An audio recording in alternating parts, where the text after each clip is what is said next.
Alright, so it's been, well, we're just a little over a week now since the last video ended.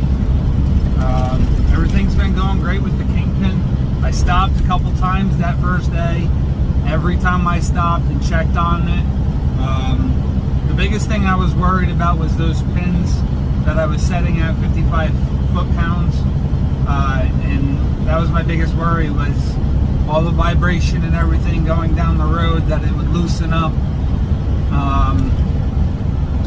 or that it would wiggle in its slot a little bit better and become loose. And then when it became loose, the nut would fall off and it would work itself out. That was my biggest worry about it. And now that I'm saying it, when I get to my delivery here, I'm going to check it again.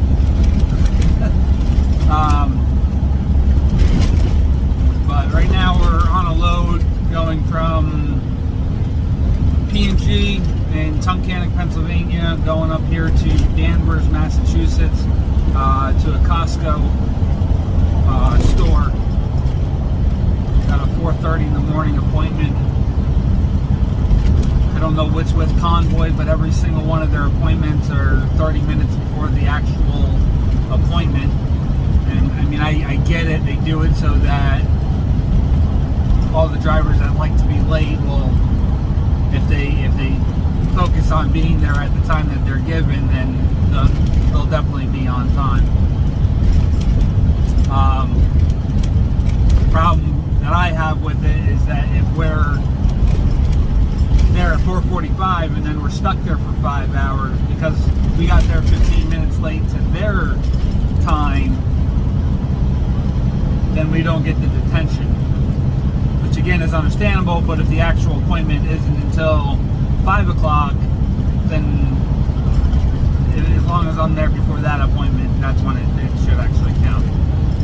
But I can see both sides of it. I actually had it happen to me the other day. It had nothing to do with me per se, but I got stuck at it was also a P&G run at the beginning of this week that delivered in Elizabeth, New Jersey, where I kind of lost my temper.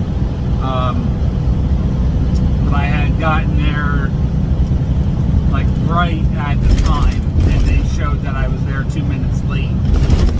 And just so happened I ended up being there for 17 hours because the idiot at the guard shack wrote down the wrong number for my PO number. So they never called me in. So I got screwed. And then I lost my temper on the people in the warehouse because I went in for an update after sitting in the dock for 4 hours, being the first person in the dock, and being woken up at 4 o'clock in the morning by the security guard that found the mistake from the idiot the night before.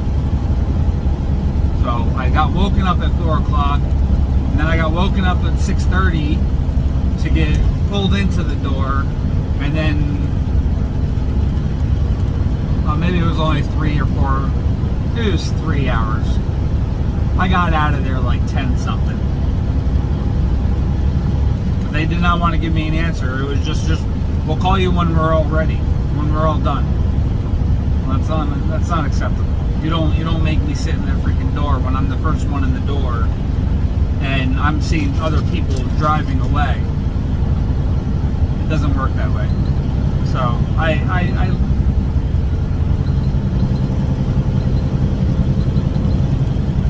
lost my cool a little bit. But as soon as I lost my cool, one of the other guys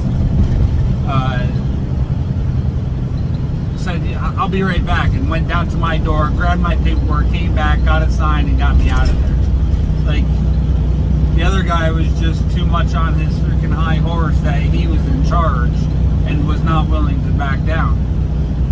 That's when I lost my cool, when he kept talking to me like I didn't exist and I had to obey his commands.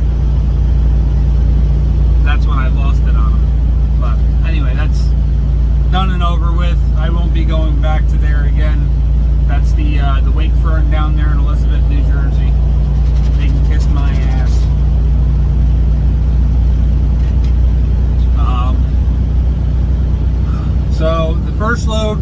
a quick load to Amazon last Thursday. I picked up and delivered that load. It was the same day, I believe. Made a little bit less than I was supposed to make on it.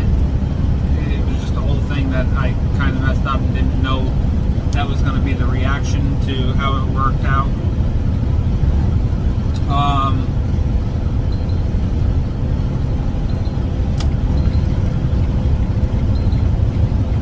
When I got to Amazon, they told me that the load didn't deliver for another 10 days. It wasn't supposed to deliver for another 10 days. About a half an hour after my appointment, everything was figured out and I was backed into the door. Just kind of sucked because I was there an hour before my appointment. Let's see, then I did the Elizabeth load. And then after that, I went to Michigan. I did 2 stops in Michigan and then dropped the empty trailer in Ohio. Picked up a JB Hunt load, which was kind of ridiculous. I had to, in order to stay on the load, I had to do 260 miles of deadhead just to get the trailer. It turned out it was like 280 miles of the deadhead altogether. The load was only 280 miles to begin with.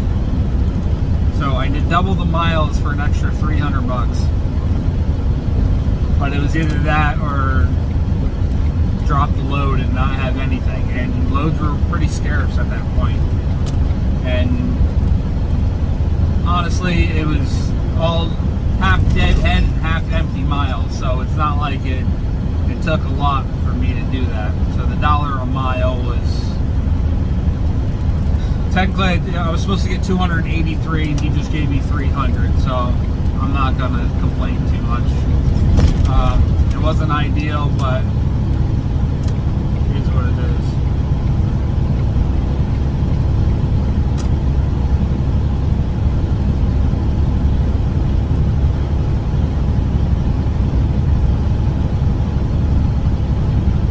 And I delivered that JB Hunt load yesterday. Dropped the trailer. It was picked up in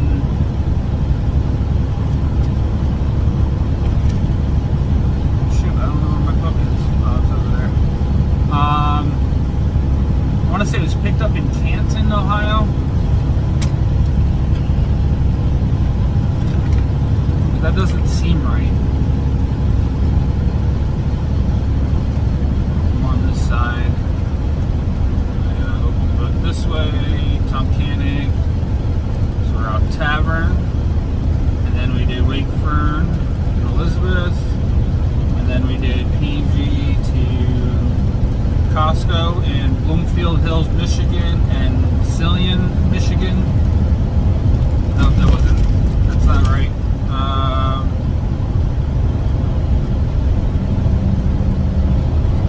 Bloomfield Hills,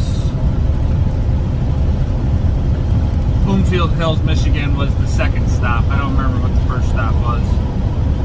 I dropped the trailer in Massillon, Ohio. And then we picked up JB Hunt out of Orville, Ohio, and we delivered it to Newville, Pennsylvania. And we had to go all the way down to the south side of Columbus to get the empty trailer.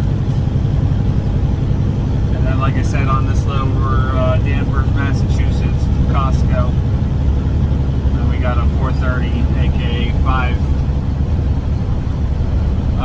5 a.m. appointment. I don't know if that's the right way to use AKA, but also known as 5 a.m. I guess it works. So yeah, that's it. Unfortunately, this doesn't go back to Tunkhannock, so I got to go down to Brenningsville to drop the trailer off tomorrow. So I got to make it all the way down to Brenningsville and then back home. So that's going to be a nice trip. On my way out to Michigan, I had a little extra time to kill, so I stayed at the Petro in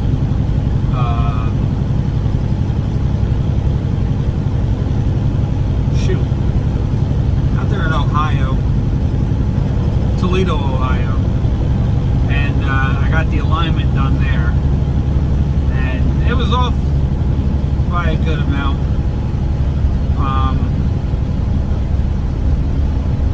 But we got that straightened out. Now next week I got to get a set of steers put on this thing. I'm trying to hold off, but I mean, this thing's so bouncy now. There's so much vibration now, and it could be 10 times worse than it is, but it's enough to drive me up a wall. I'll hold on to the tires because I'll put them on a trailer later on. Later on down the road, I'll throw them on a trailer. I keep thinking the camera's over here, but it's right here. So, yeah, that's it.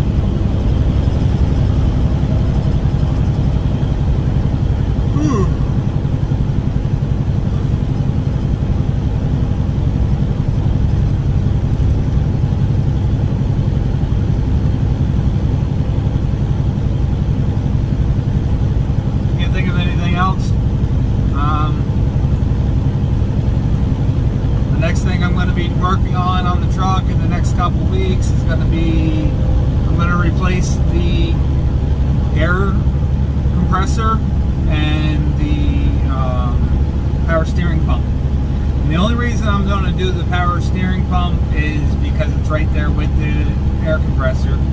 And the reason I'm doing the air compressor is, well, kind of two reasons. One, it's got 750,000 miles on it.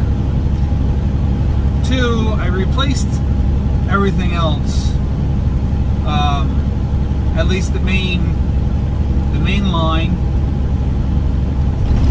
Holy smokes. I replaced the main line, I replaced the tank, I replaced one of the air tanks underneath the driver's side.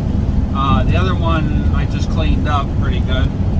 I replaced a bunch of fittings and stuff. I still have an air leak. I'm thinking it's probably coming from the air compressor itself. And the air is just bleeding off backwards. It's the only thing I can think of. I don't know for sure. I can't find anything around anywhere else. I don't hear anything anywhere else. But I gotta trace it down. And then I had a scare when I was doing the Kingpin. I started the truck up. I don't know if it had to do with it being jacked up. I have no clue what was going on, but the air was not building at all. So I'm gonna dive in there. I'm gonna get it replaced. I was thinking about running it by a shop, but I already checked out a couple of videos on YouTube, and it looks like it's fairly not extremely easy. It's going to definitely have a challenge to it, but it's not nearly as bad as I thought it was going to be. So I'm just going to get in there, get it changed out. Worst case scenario, that one's just really rusty on the outside, and it can be sent back to be rebuilt. Otherwise, I'll have a brand new air compressor, and I won't have to worry about it. The other reason for the power steering pump is there is times and certain circumstances that it gets very hard to steer this thing. Especially if I'm like facing downhill and I'm trying to back into a parking spot. I'll have to ride the clutch a little bit and throttle up so that I can get the fluid pumping a little faster to get the wheel to move better. Not happily, but sometimes I have to do that. So the plus side is that should be better. Plus, I'll be changing the oil in the power steering fluid. Oh my lord!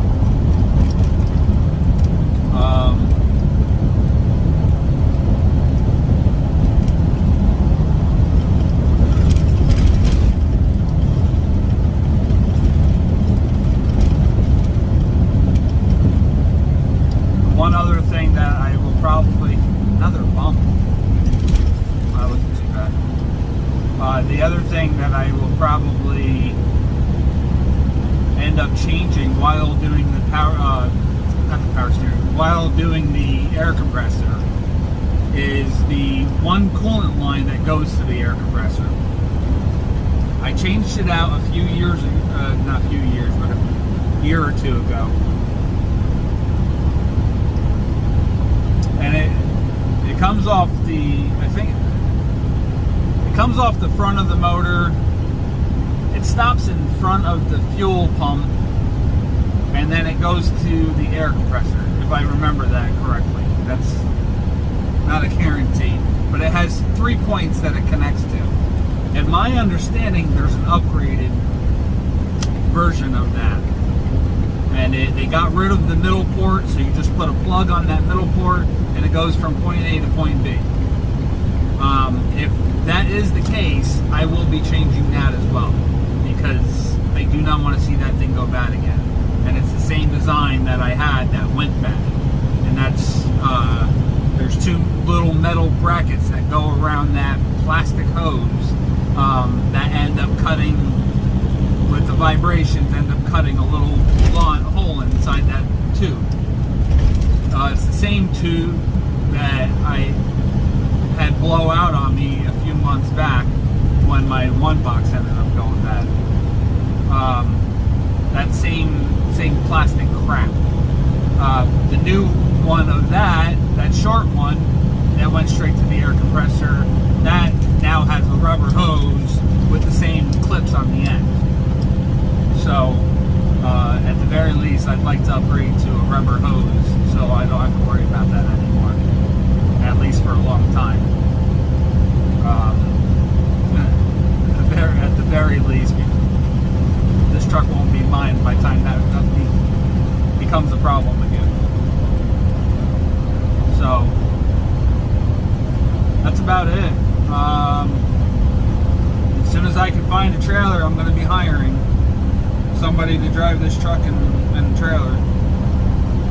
I'm just going to find myself, I was pretty much approved for, I was going to go buy a Conestoga.